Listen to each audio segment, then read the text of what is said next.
it's Patty with Little Red Southern Kitchen, and today we are going to be having oven baked cube steak and gravy. Now these are the ingredients that you're going to start with. Cube steak. Now this is actually pork cube steak. You can use beef. I just happen to have these in my freezer. You're going to need some butter for the finishing gravy, flour, vegetable oil, an onion, beef broth, and salt and pepper. Okay, I'm going to get everything sliced and diced and everything you need to start, and then I'll bring y'all back and we'll get this meal started. See you in a minute. Okay guys, I'm back. First thing you want to do is preheat your oven to 350. Now I prepared some seasoned flour with just salt and pepper. Now I did forget to add one thing. What I did was I seasoned these with salt and the garlic and pepper seasoning on both sides, just lightly. Preheat a little bit of oil in the pan. You don't have to use a whole lot. All you're going to be doing here is just browning it. So let's dredge these in flour.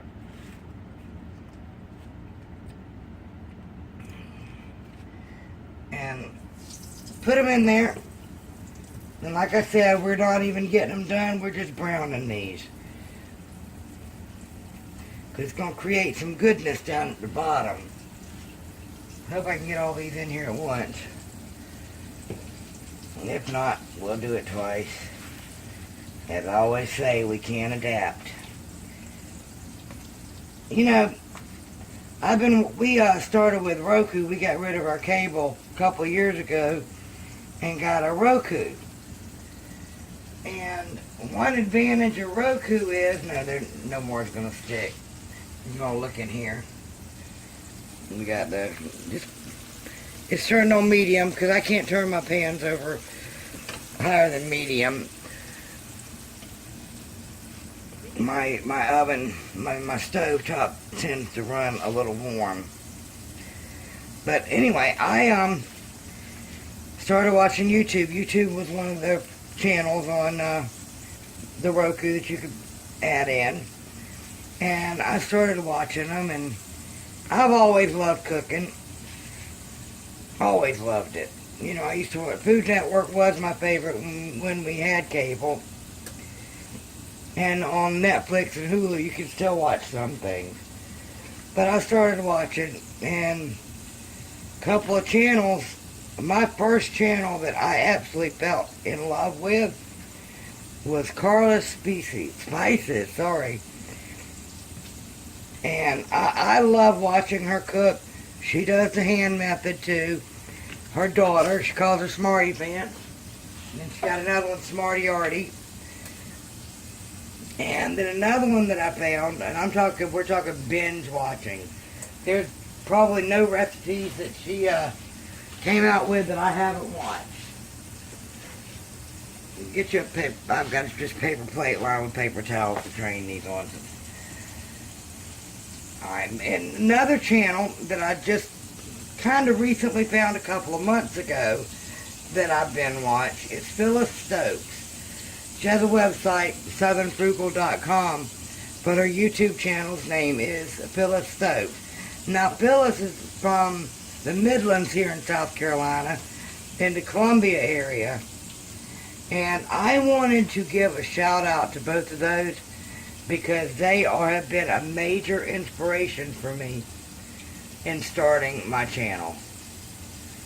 You know, Miss Carla lives in Colorado, but she cooks Southern.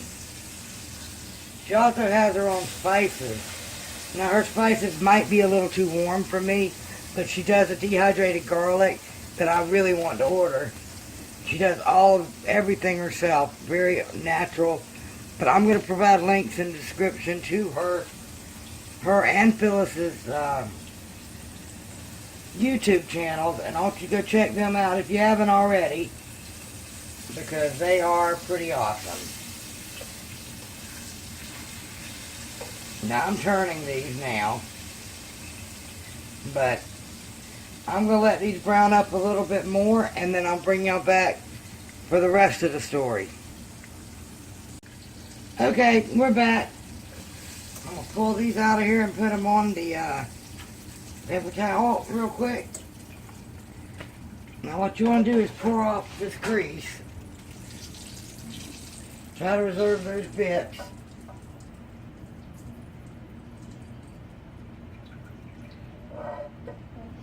Okay. Now, here's where you add, I'm sorry, I forgot something. Quit laughing at me, Tony. Now you want to add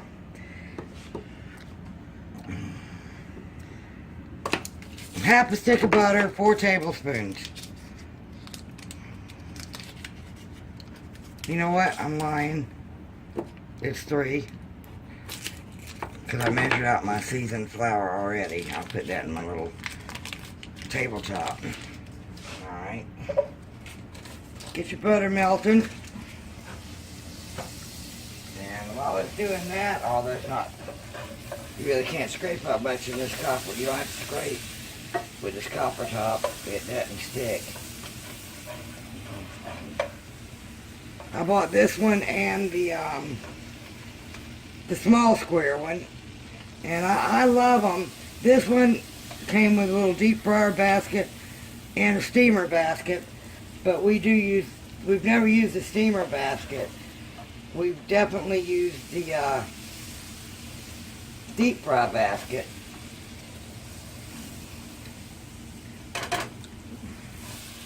Now I've got my heat still on medium.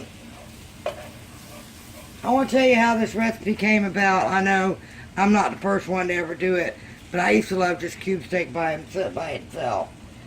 Tony, my husband, his idea of cooking cube steak was to cut it into itty bitty pieces and dredge it in flour and deep fry the hell out of it. Pardon my French. And I'm like, oh no, we're not going to be doing that. So I fixed it a couple of times, and he didn't like just the cube steak floured and fried.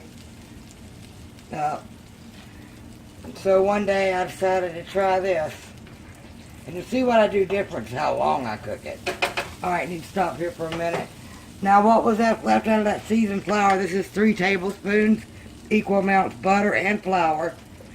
I'll put this in here. And this is not a white sauce, so you are going to need to, you know what? You are going to need to brown this because it's going to make your gravy. Use a whisk so it doesn't stick. Well, like I said, I've got it cooked on, set on medium.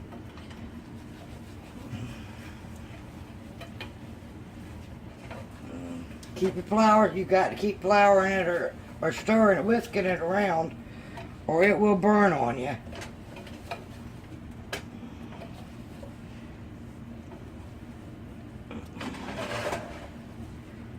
I've got a shadow over here, and it looks like it's browner over here. Oh well, I don't know what, I don't know what it's from. So you want to get your flour browned. Okay, back to my story. Sorry about that. So I decided to try it this way. And he actually ate it. He actually liked it. I did some venison cube steak like this one time. And, oh my God, he ate a lot of, he ate most of it. Now, if I was making a roux, you have to do that low and slow. But a lot of times I don't have patience. So I am going to turn that up just a bit. Just down up to 6. Mine runs from high 9876 down to 1 and then low. I'd love a gas cooktop, but I want an electric stove. That's my dream kitchen. A gas cooktop with a flat top, and then the electric oven, double ovens. Boy, I could whip up some food then. In the meantime, I do want to show y'all something. Y'all, I don't know if y'all watched my farmer's market haul yesterday, but one of the things we did was the Crowder peas. And let me show you these. I cooked these up, started these earlier. These are my Crowder peas. I cooked them with some fat back. I thought I had some turkey wings, but I didn't. And I got an onion in there. Okay, I just want to share that with you. That's part of our supper tonight.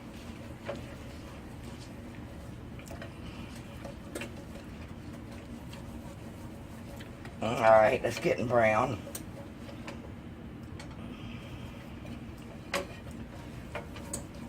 Alright, next thing we want to do, I think that's brown enough. I don't know, that looks like a lot of butter in there. But it'll work itself out. It's butter. First thing I'm going to do is I'm going to take some red wine. Just a little bit, because that's not my main thing. My main liquid. I don't even know how much that would be. I like to use red wine with beef, any kind of brown gravy. Then you take your beef broth and slowly add it.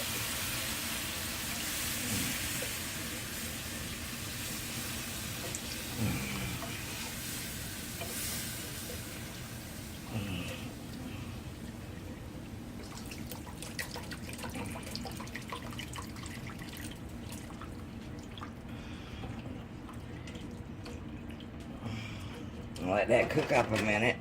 Now let's get our pan ready. I've got a one of my casserole dishes. This one actually has a lid to it. If you don't have one with a lid, that's fine too. Just put some aluminum foil, or as we say here in the South, some tin foil. And I've done up an onion, and I just cut them in halves. Well, little half moons. I could have sauteed it, but I didn't want to. It's going to cook long enough. These are going to get real tender. Now, if you want to add mushrooms, you can. I would love to, but Tony doesn't like mushrooms, and I don't want to make a meal that he's got to sit there and pick. I'm going to take a bunch of time picking his mushrooms out, so I try to cook for him. Because like out on the road, he doesn't get to eat good, and a lot of times he's coming in late. It's hard for me to cook a full, good meal. Alright.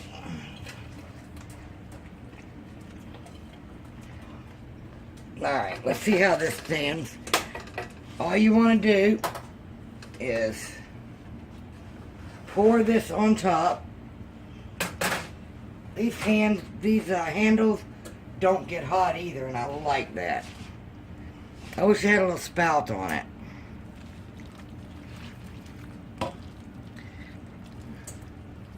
Oh wow, that was a perfect amount. Now what's going to happen is, because that is cooked in flour, they're also going to thicken up. That gravy's going to thicken up a little bit. Now here's where you'd put your tin foil on it, or in this case, your lid. Pop it in the oven. The way I do this is I try to time it about 45 minutes. If they're real thick pieces, I put them for an hour. So let's get this in the oven, and I'm going to bring y'all back. Tonight's supper, we're having cube steak and gravy, rice, Crowder peas, yeast rolls with honey butter. Alright, we'll see you in a minute.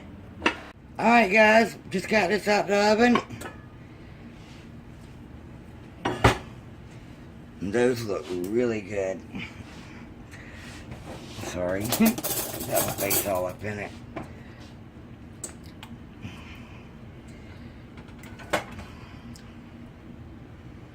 Okay, what I'm going to do is I'm going to plate the entire dinner up and bring y'all back and let y'all check everything out.